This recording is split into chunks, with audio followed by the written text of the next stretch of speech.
in 2010 or thereabouts. And it was thought that in India had that China was number 2 and North America, United States, number 3. And this was thought to be the figures. These were thought to be, with about 40 million in 2010, with India as number 1. 40 million there, and slightly more in India and China there. But the appearance of this paper actually relegated India to number 2, because perhaps we could close that door. A lot of background noise. Because what this paper showed from friends of mine in Shanghai and elsewhere was that if you look at a well-conducted prevalence study of diabetes in China, that this is what was found. And you see here in this box, percentage of diabetes, just under 10%. If this is translated to the whole of China, then there are probably more than 130 million people in China with diabetes, which relegates you to number 2 with probably about 100 million. The worrying thing was that only just under 40% of those patients with diabetes actually knew they had it at the time of the survey. So this is also very worrying. And wherever you go in the world, and I seem to go quite a lot to many places, and this is a paper I picked up a few years ago when flying to give a lecture in Dubai, which in terms of prevalence is probably the highest prevalence in the world.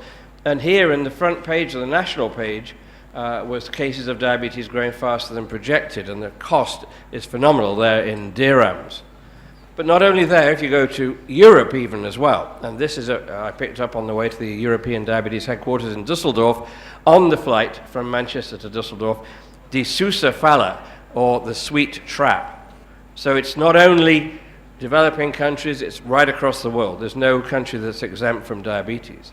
And of course we know from studies here in Chennai from Ramachandran and colleagues that of course diabetes is much more common in urban populations than in what you'd call as peri-urban villages, which to us would probably be a city anyway, but you call them peri-urban villages. So of course there is this increase in the prevalence of diabetes as you move from the countryside into the rural, from the rural into the urban and the city centre areas.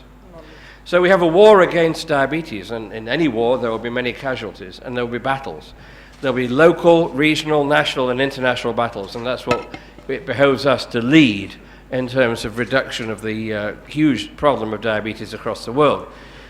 Now, this was started by my good friend Paul Zimmet, and I was chairing a meeting with Paul just last month in Mumbai, and I reminded of this marvelous slide, which was from The Age, which is the big newspaper in Melbourne, and this was 23 years ago. A Western killer is let loose in paradise. Now, you'll be relieved to know that that was not referring to my good friend Paul Zimmet.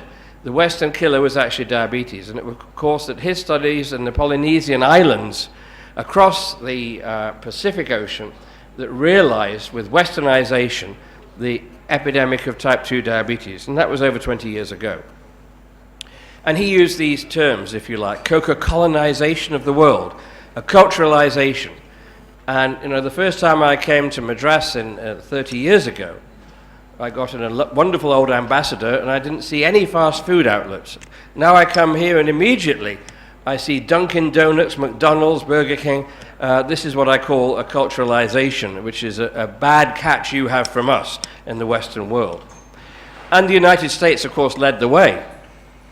And the highest 2 states of prevalence 20 years ago were down here, Mississippi and Louisiana, where the prevalence was already over 6%.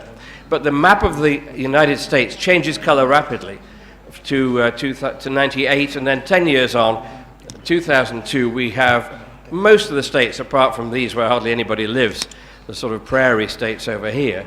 There's a huge problem with diabetes across the United States. And now it is reckoned that there are 30 million people with diabetes in the United States.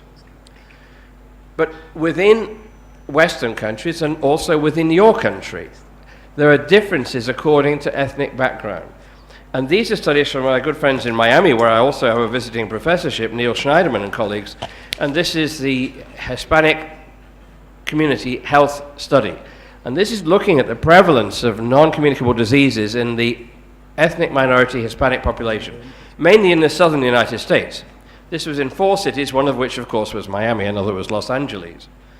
And it's a large study of nearly just over 16,000 patients, and they showed the overall prevalence was 10% in this group, but in South Americans. But if you look at specific subgroups, Cubans, 13%, 17% in Cuban Americans. If you move from Cuba to the United States, you go up. And as more generations that have been in the United States from Cuba, the higher the prevalence of diabetes. Highest was in Mexican Americans. Of course, they're mostly in Southern California and Texas, New Mexico and such states, where it's just under 20%.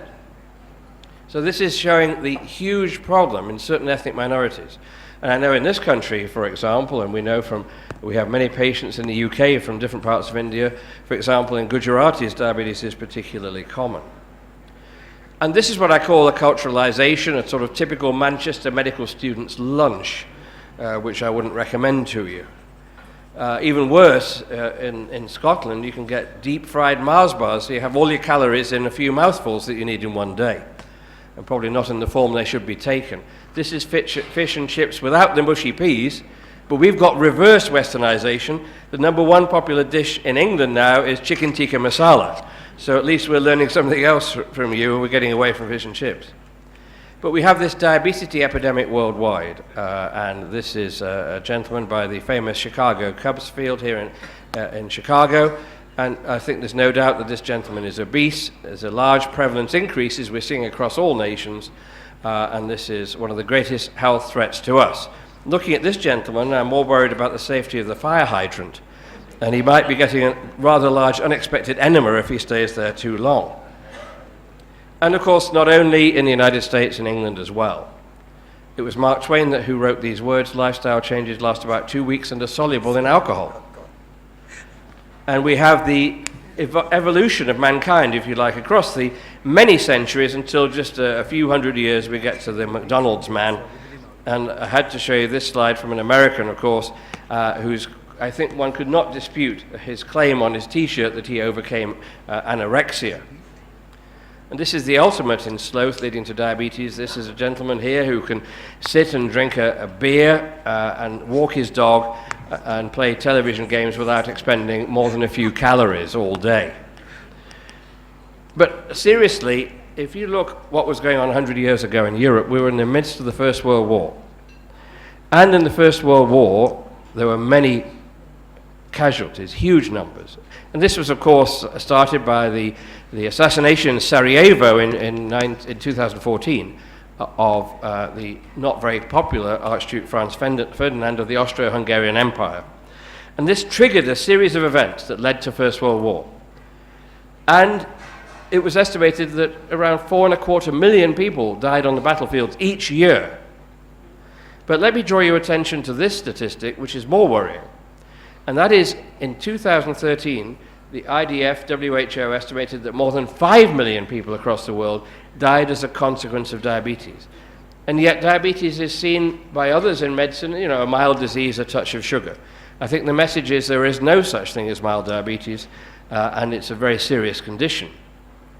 And perhaps the biggest irony was the biggest McDonald's ever opened in the world was opened where else but right outside the Olympic Stadium in London in 2012.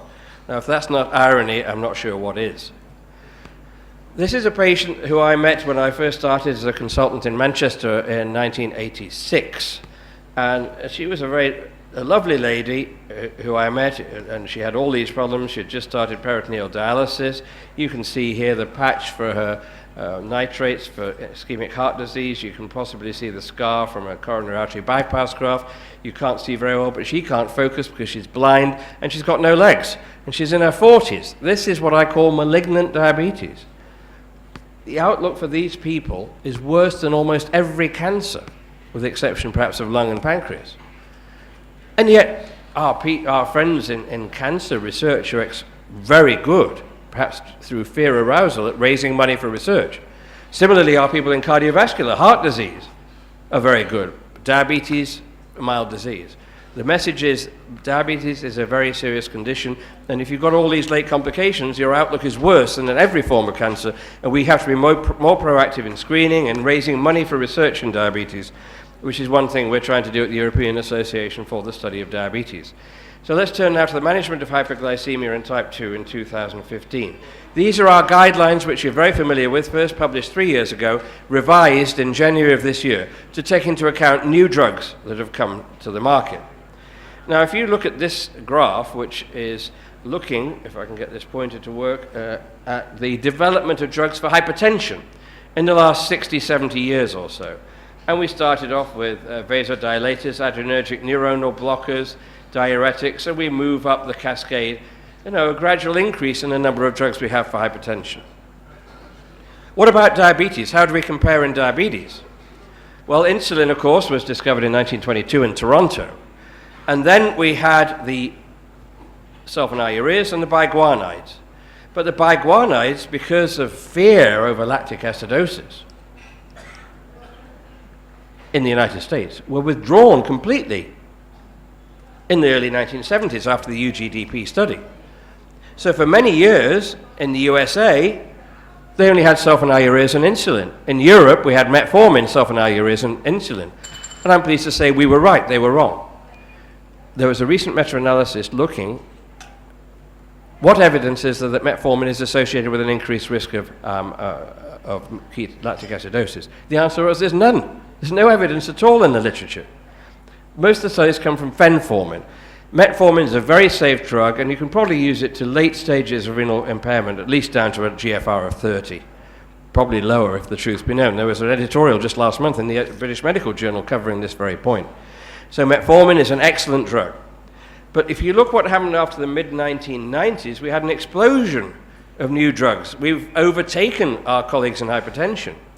So we've got a lot of new agents on the block. And our guidelines were revised to take into account some of the very new agents, such as the SGLT2 inhibitors. Ours are patient-centered. The background is based on strong epidemiological studies, such as UKPDS, longitudinal studies. And we have updated particularly the oral hypoglycemics and non-insulin injectables. The IDF was in Delhi. Perhaps some of our senior members will remember this. I think it was 76 or 77. The International Diabetes Federation meeting was in Delhi. Robert Turner was there from Oxford. He obviously drank something he shouldn't have drunk and got terrible Delhi belly. He was ill for a day. And on that day, he was confined to his room, and he got a piece of paper and wrote down what is needed for type 2 diabetes research. He sketched out in that one day the plan of the UKPDS. So it's thanks to India we had the UKPDS. And, of course, other studies as well, Accord, Advance, and so on. And we overview the pathogenesis, but I'm not going to go into this. You're familiar with that. I'm more going to tell you about some of the newer aspects of our revised 2015. We know the ominous octet of Ralph de France, the pathogenesis, but I'm not going to go into this. You're familiar with that. I'm more going to tell you about some of the newer aspects of our revised 2015. We know the ominous octet of Ralph de Franzo, our good friend from San Antonio, and we know that the drugs can affect all of these systems, drugs that we now have, all of these, the ominous octet. Our glycemic targets are generally a glycated hemoglobin of 7 or less, and a fasting blood glucose in your terms of less than around 160 milligrams per cent. Other times less than 200. Individualization is important, as I'll come to, and this is the most important aspect.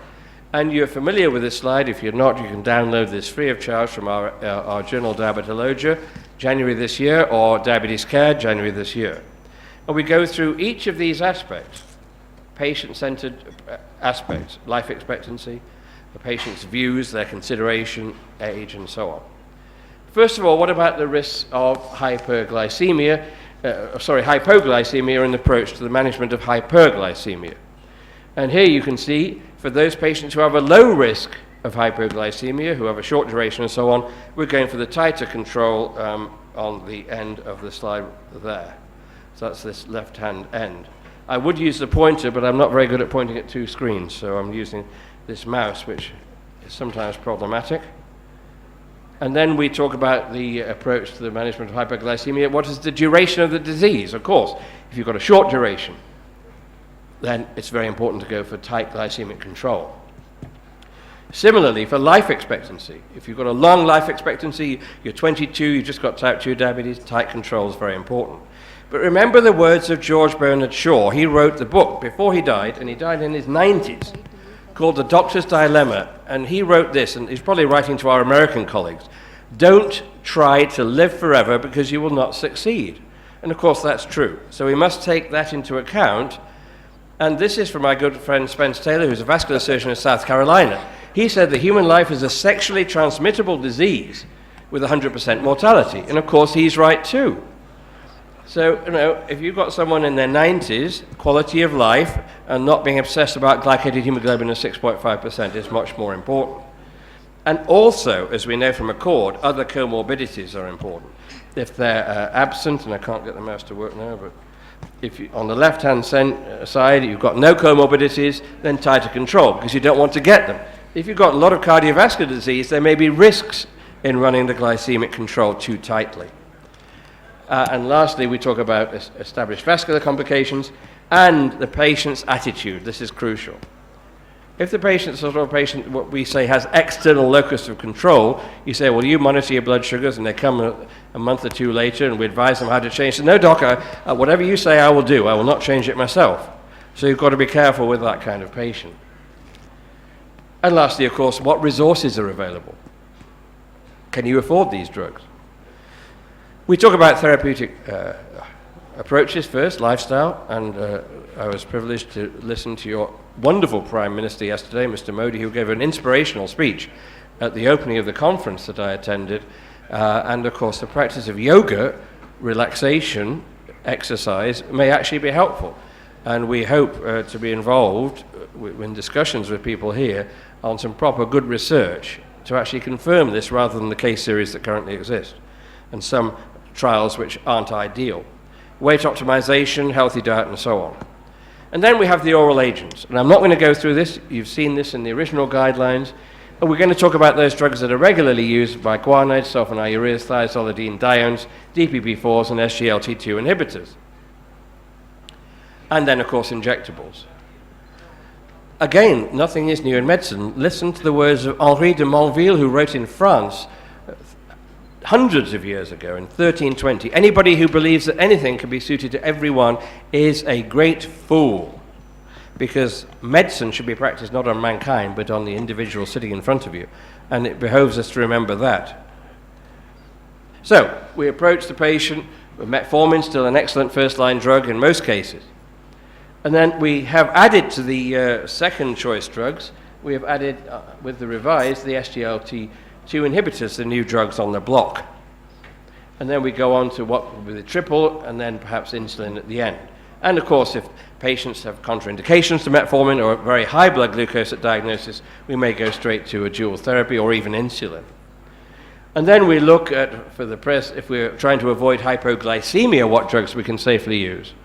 And of course, we have the SGLT2 inhibitors, GLP-1 agonists, the DPP-4 inhibitors, excellent oral drugs, and thiazolidinediones, which have been resurrected, and I'll return to that later. If cost matters, or rather avoidance of weight gain next, then of course, again, the DPP-4 inhibitors, weight neutral. SGLT2 and GLP-1 receptor agonists, weight negative, weight loss.